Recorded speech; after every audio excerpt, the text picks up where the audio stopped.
guys! Pupunta ko siomay ngayon sa Maya.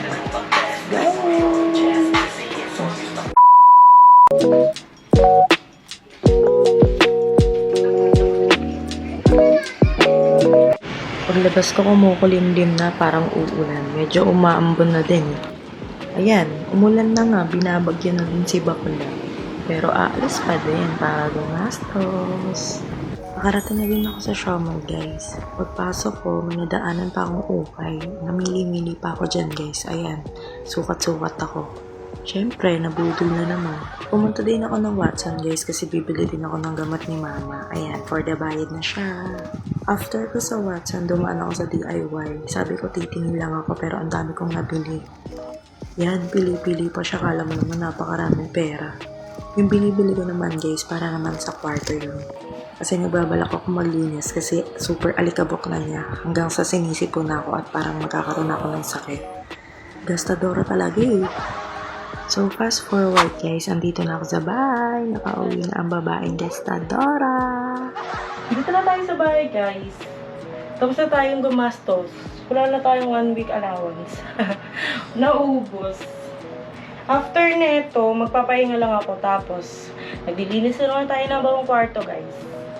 Ikot ko na naman yung yung kama. Dadaling ko na naman siya dito sa gitna. Tapos itong mga damit ko, ilalagay ko na naman siya doon. Kasi, mas maliwalas tignan pag nandun yung mga gamit ko, nakatago siya. Pag ganito, ang sikip. Nasisikipan ako. Tapos parang gulo-gulo ng buhay ko kasi sobrang daming gamit. Ulam ko. Kakain ako guys. Ito ulam ko guys. Upo ret. Upo! Kain tayo. Tinatamad ako maglinis. Wala ako choice. Lilinisin ko guys. May karne ka, te? May sile? Ayos. Maglilinis na ako guys. Timelapse ko na lang. Panoorin nyo na lang.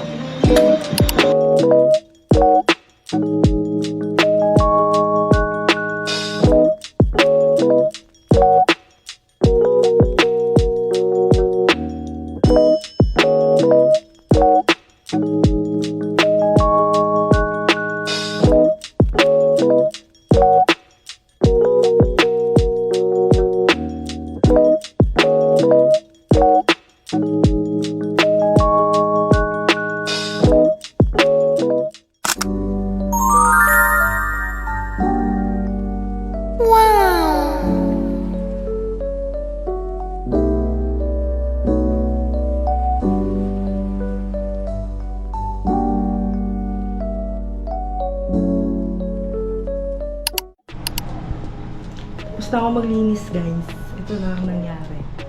Sa bahay. Ay, sa kwarto pala. Ayun lang guys. Magpapahinga na si Self. Pagod na si Self. See you in my next vlog. Bye-bye! Okay.